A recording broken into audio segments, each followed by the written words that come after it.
welcome to my channel. This is Manaka and this is my channel, Manaka. I missed like 4 minutes of the beginning of the video that I was trying to state, but the message should still come through. It had something to do with the fact that everything is energy and everything is everything, and it all comes back to the fact that we are all God, and not particularly gods. We are God, and we are intricate little parts of God, including the inanimate objects that surround us, including even the natural things that surround us, like the trees and the soil. And I was saying that last week I had a thought that the snake in Genesis, where they speak about the snake, yes, they speak about the kundalini and all of that, but it's also how they speak of the snake that coerced Eve to do wrong according to God. However, if you look at Christianity or any religion, it is hypnotism. You are being hypnotized to live in a certain way and to close off absolutely everything, when being a human is about integrating. So basically I was saying that so everything is energy, right? It becomes bad once a human touches it. So for example, the teachings of, say, the Christ consciousness and how to get there were messed up by a human being, because in my opinion, why would you write a book that's supposed to teach a certain way but reiterate it in a way that confuses humans to the extent of believing certain things are false, right? So I believe that God was the snake, just like everything is everything. God was Eve, God was Adam, God was the snake. God was the apple that wasn't supposed to be eaten, because that's the path that needed to be taken. God was also Lilith, who decided to leave because there's certain things that needed to be done through her, certain things that needed to be done through Eve. There's even certain mindsets that need to be created or believed in. So that's the thought that I had, and I was just like, oh my God. So technically this God that you believe in put something that was going to test you, in a sense, and that test was for you to take it or to be convinced, so that you could go through a rabbit hole and eventually get back to your dream or your purpose or your blueprint, to stray away. It's the same way that they speak in Black Root Science of how we were gods, right? And we were all powerful, we had beautiful lives, we lived in beautiful places. However, we needed to fall or forget in order to understand ourselves again, in order to learn again and see ourselves in a specific light. So there are certain things, like I will say in the rest of this video, there's omens and there's things like that that we need to focus on to be able to understand this life that we're living.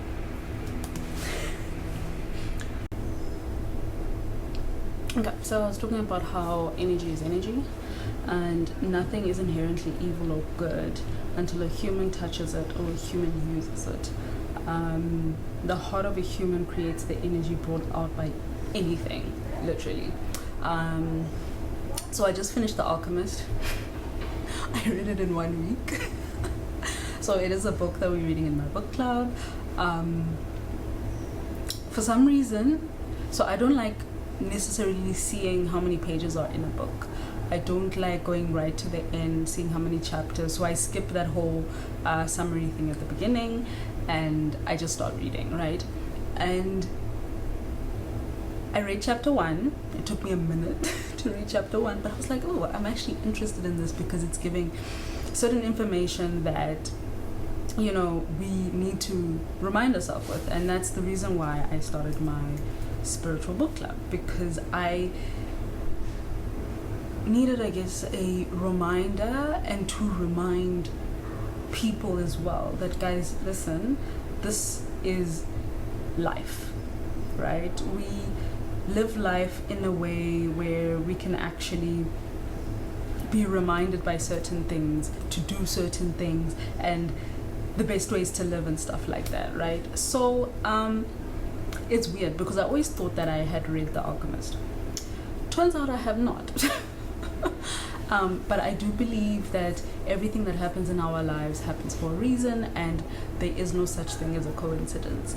There is too many things that could happen in a day for anything to happen. Any small thing, whether it's me sitting here speaking to this camera, whether it's me getting a call, whether it's me bumping into somebody at the mall that I haven't seen for years. It's not a coincidence. The person who created the word coincidence, I wish you had not. Anyway, I have read, I think it's Manual of the Warrior of Light, because I remember reading a blue book that I absolutely loved, and I took it. It's one of Paulo Coelho's books as well. I took it because it was blue. I love the color blue, so I do have tendencies to judge books by covers. So if it's a beautiful blue, or if it has like a fairy type, like you can, like I'm very aesthetic like that. And if I get to a point in my life where I'm able to maybe recover the books and maybe make them in a style that I like, that's exactly what I'm gonna do. Arts and crafts, baby. Anyway, so the part that is evil and good comes from the heart of a human being, right? And while reading The Alchemist, there are certain parts where they stated that there is one hand that created everything, right? And it also talks about, which to me, wait, let me get to the end of that thought, which to me means that everything, including the things that you think are evil or bad, were created by the same hand. The same way that this God you believe in created you in his image, their image, her image, is the same God that created you to have that free will, or that dark heart, to go through certain experiences and choose whether you are going to be good after it or bad after it. It also showed that in life we have to actually focus. We have to allow ourselves to sit and coerce the world, to communicate with the world and the energies that surround us, because there's always energies. The problem is when you become too much of a 3D person or too much of an NPC, what usually happens is that you live life day in and day out like this is it. Like, okay, cool, this is my life, this is how it's supposed to be, and this is how I am going to live it, for example. And I think I lived like that for a lot of my probably high school life, maybe early 20s, which kind of makes sense, because your early 20s, I think it's 21, is when, I've said this in a video before, I don't know what I'm saying, but basically The Alchemist speaks of there's always certain omens, there's always certain signs everywhere in anything. The people you meet, the places you go, there's always some sort of, the things you need to do, there's always some sort of something, and you will know it once you see it. Hence the reason why a lot of the time you need to connect yourself back to self. One of the biggest reasons why I started doing human design readings, because for me, this is the closest thing that I can teach people, I guess in the simplest form, in like the words, or I guess the simplest form are the words of something that's already available to teach in. There's ways that obviously I want to teach from a more spiritual sense, from a more ancient sense. The issue with that is that obviously I need to speak. It's so funny that I'm saying this. I need to be able to speak the language that others might not be able to, that others will be able to hear, for example, because there's certain information and systems and stuff like that that have come to me. However, it's not going to be able to be relayed to somebody who isn't at, I guess, I'm not trying to say I'm like above everyone, but like if you're not at the level that I'm at, there's more likely a chance that you won't be in my life, or you won't understand anything that I'm saying to you. You'll probably think I'm like crazy, insane, talking gibberish, you know, lost, like most Christians like to say to people. So there's, for me, I think human design is the most palatable. Human design is the most palatable way of getting to your blueprint without me having to teach you the things that, say, the book The Alchemist can teach you if you read it with your third eye. So the Alchemist speaks of, number one, how no matter what choices you make, no matter how far you stray from your path, you will still always come back to the true path, no matter what. You might decide to go somewhere else because you think that's where you need to go. However, there will always be an inkling and a little push or nudge that pushes you back to the timeline or the space that you need to be in, right? And I know it takes away from free will. It takes away from what a lot of people want to hold on to, the ability to live their lives the way they want to. However, I think as humans, what we tend to forget is the way we want to live our lives is what makes it exciting. Whatever is in your heart, whatever it is that you want to do with your life, whatever it is that you want to become, is not there by mistake. Even the physical things that you might want, like a fancy car, a fancy bag or whatever, it also can be attached to your blueprint. It can be attached to your timeline, your true north, for example. It can be something, for example, maybe you're not supposed to have that fancy car for your whole life, but you are supposed to experience it. And there will be certain omens or certain things that happen while you have this car. When you get this car, while you have this car, when you lose this car, whatever it is, there will be certain things that will align you back to where you are supposed to be. Whereas some people, they're supposed to have the fancy car forever. But I think I've said this in another video where we literally, as spirits, we literally wrote down a contract of what it is that we wanted to do and what we wanted to learn in this lifetime. And yes, there is a way to stray away from that for too long. They even say it in The Alchemist that there's the heart speaks to you with the things that it wants. I forget the word that they used, but you have a dream, right? And your heart speaks to you about that dream. Your heart speaks to you very loudly at the beginning of this dream, right? And then when you keep ignoring it, the same with ideas, everything has a soul, everything has a spirit and energy. So if you ignore something, the same way that if you ignore a human being, they will slowly but surely move away from you, and eventually you will hardly hear. You will not see them anymore, you won't hear anything. It's the same with your heart. When you ignore it for long enough, it'll be so silent that you won't hear that call to your dreams anymore. And the other part was that we learn from any situations. There's a part in the story where the guy had gotten to a certain place and he had trusted, in The Alchemist, he had trusted the wrong person, and that person stole from him. He stole all of his money, and mind you, he was in a different country. So now he had to find a way to make money and get back to where he came from, because that was his plan all of a sudden, right?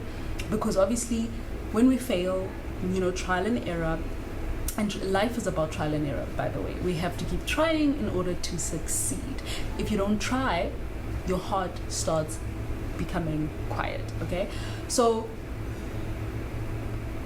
He wanted to give up because, oh my God, something really bad happened to me.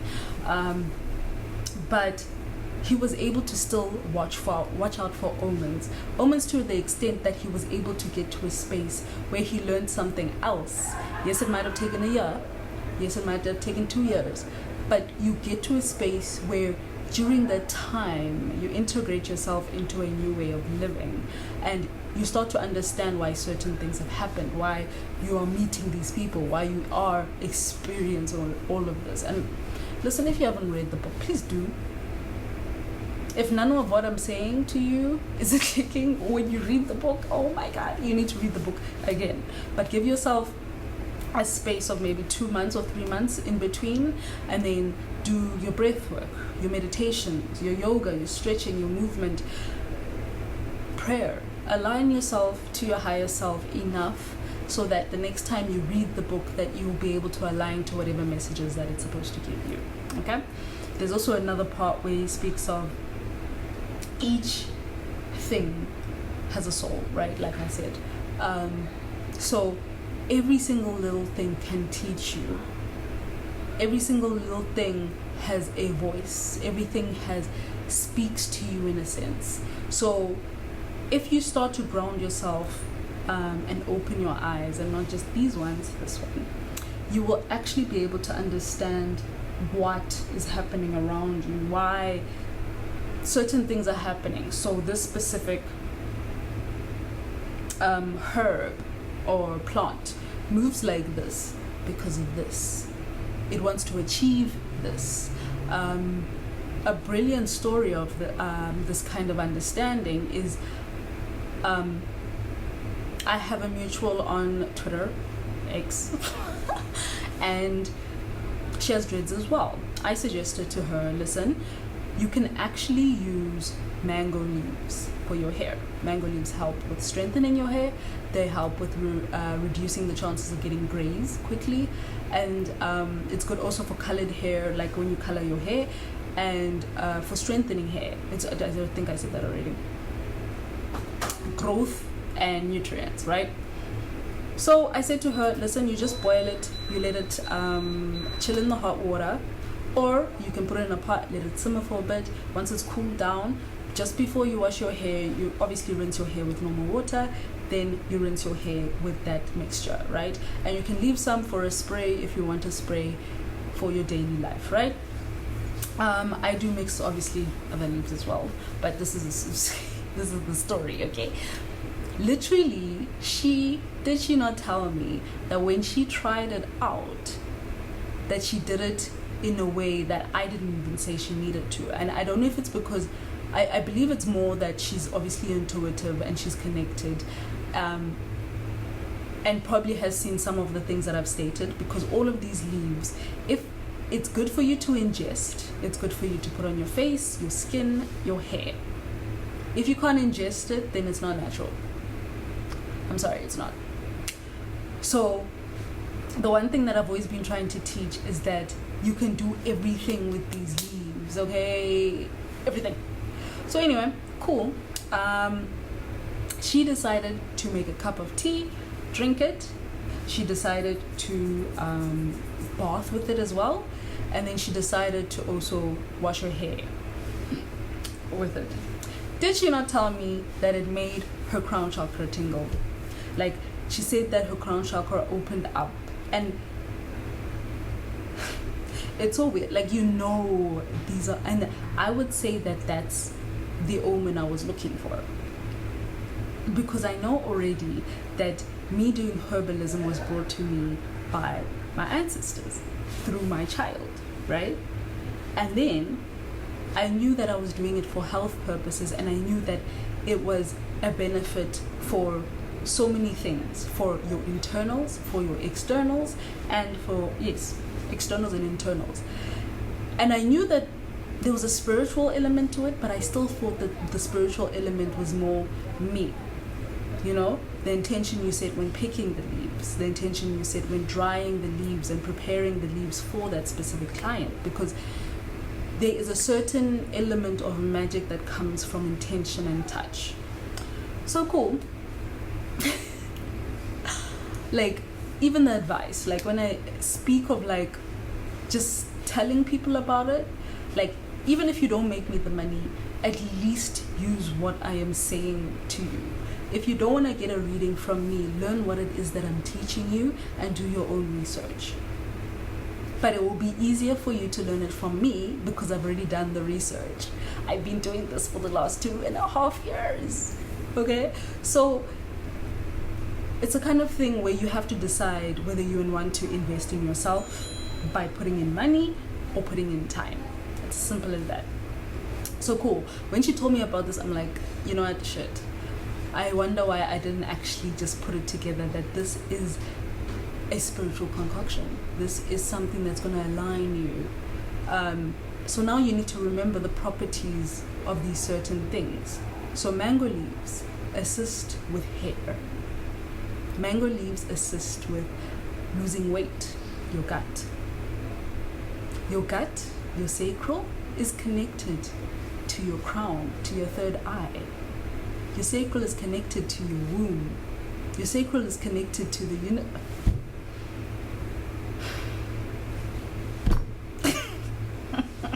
Anyway, so yeah, my point of this video is that I need you guys just to remember that everything is just energy, right?